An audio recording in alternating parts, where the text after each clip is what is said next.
Hello అండి. ఇవాల్టి recipe వచ్చేసి చాలా క్విక్‌గా, ఈజీగా ప్రిపేర్ చేసేసుకునే ఈ రవ్వ లడ్డునైతే చూపించబోతున్నానండి. ఈ వీడియోలో చూపిస్తున్నట్టుగా రవ్వ లడ్డు చేసి చూడండి. ఒక్క నెల పాటు నిల్వుంచుకోవచ్చు. అండ్ చాలా సాఫ్ట్‌గా ఉంటాయండి. వంట రాని వాళ్ళైనా సరే ఈజీగా ప్రిపేర్ చేసేసుకుంటారు. మరి రెసిపీలోకైతే వెళ్ళిపోదామా? ముందుగా ఒక పాన్ తీసుకొని అందులోకి ఒక ముప్పావు కప్పు దాకా ఇలా నెయ్యినైతే తీసుకోండి. ఇలా నెయ్యి ఎక్కువగా తీసుకోవడం వల్ల మనకి ఈ రవ్వ లడ్డు అనేది టేస్ట్ చాలా బావుంటుందండి. నెయ్యి ఎంత ఎక్కువ వేసుకుంటే టేస్ట్ అంత బావుంటుందనమాట. ఇలా ఆవు నెయ్యినైతే తీసుకున్నానండి. తర్వాత మనము రవ్వనైతే వేసుకోవాలి. ఇక్కడ నేను తీసుకుంటున్న రవ్వ వచ్చి సుజీ రవ్వ. 2 కప్పుల వరకు తీసుకున్నాను. అంటే అర కేజీ వరకు సుజీ రవ్వనైతే తీసుకున్నాననమాట. సో, ఇలా రవ్వనంతా కూడా మంచిగా రోస్ట్ చేసుకోవాలి. ఇక్కడ తీసుకున్న రవ్వ మొత్తము కూడా లైట్ గోల్డెన్ బ్రౌన్ కలర్ అయితే వచ్చేసేయాలి. ఇప్పుడు మంటని మనము అడ్జస్ట్ చేసుకోవాలండి. లో టు మీడియంలోనే ఉండాలి. హై ఫ్లేమ్‌లో అయితే అస్సలు పెట్టకండి. ఎందుకంటే రవ్వ అనేది మాడిపోతుంది. మనకు టేస్ట్ అయితే అస్సలు ఉండదండి. సో, ఇంత కష్టపడి వేస్ట్ అయిపోతుంది. అలా కాకుండా లో టు మీడియం ఫ్లేమ్‌లోనే ఇలా మంచిగా రోస్ట్ చేయండి. ఒక మంచి అరోమా వచ్చేంత వరకు ఇలా వేయించుకోండి. కలుపుతూనే ఉండండి. ఎక్కడ ఆపొద్దు. ఇప్పుడు రవ్వ బాగా వేగిందా లేదా అనేసి కొంచెం చేతిలోకి తీసుకొని టెస్ట్ చేసుకోండి. అంతే కాదండి, ఇది మంచి అరోమా వస్తే చాలు మనకి ఇక్కడ వేగిపోయినట్టే. ఇప్పుడు ఇందులోకి నేను 1 కప్పు దాకా తురుముకున్న పచ్చి కొబ్బరినైతే వేసుకుంటున్నానండి. మీరు కావాలంటే మిక్సీ కూడా పట్టేసుకోవచ్చు. చిన్న చిన్న ముక్కలుగా చేసుకొని. ఇక్కడైతే నేను ఒక మీడియం సైజు కొబ్బరికాయనైతే తీసుకొని ఇలా తురుముకున్నాననమాట.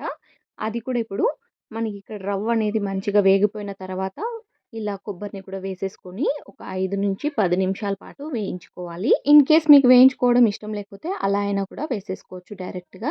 అండ్ 1.5 కప్పు పంచదార తీసుకొని మిక్సీ పట్టేసుకున్నానండి. ఇక్కడ మీకు గన స్వీట్ అంటే ఎక్కువ ఇష్టం ఉంటే గనుక 2 కప్పుల వరకు పంచదార కూడా వేసేసుకోండి. అంటే సేమ్ వేసుకోండి. ఎంత రవ్వ తీసుకున్నారో అంతే చక్కెర కూడా వేసేసుకోండి.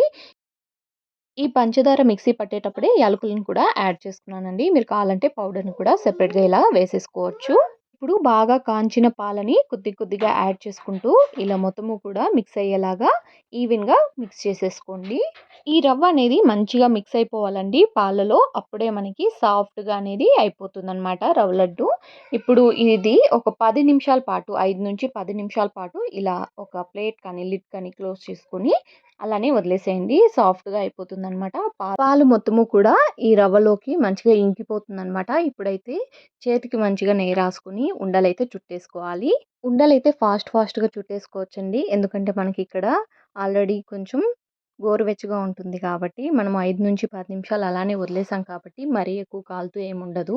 చూస్తున్నారా? ఇలా అయితే ఈ ఉండలన్నీ కూడా చుట్టేసుకుంటున్నాను. మొత్తము కూడా ప్లేట్ నిండా అయిపోయాయన్నమాట. నేను తీసుకున్న అర కేజీ సుజీ రవ్వకి ఒక ప్లేట్ నిండా అంటే ఒక 30 రవ్వ లడ్డులైతే అయ్యాయన్నమాట.